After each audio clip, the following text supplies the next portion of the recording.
Everyone, and welcome to this review video.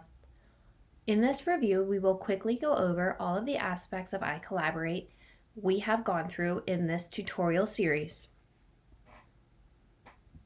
We started out looking at this left-hand column where all of the users in the room are listed. Like we talked about, the dot next to my name is red as I am the moderator here in the room. If you would like your students to be able to upload files into the iCollaborate room, you will need to give them moderator permissions.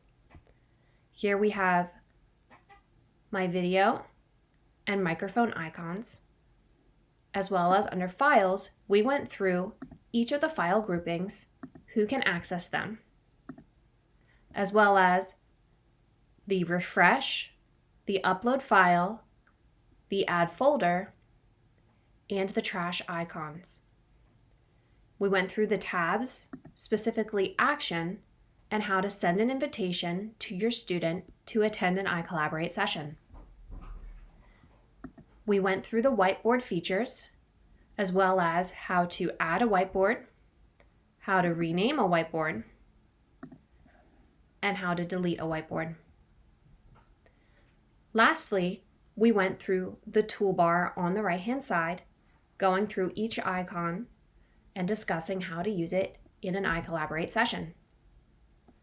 A few notes before we close. It's very important that if you are using these group documents that are uploaded documents from Summit Books, that the student you are working with has the physical copy of the book, not just the online version. This is important for copyright laws and to protect both ourselves and Summit. Thank you all for joining us on this tutorial series.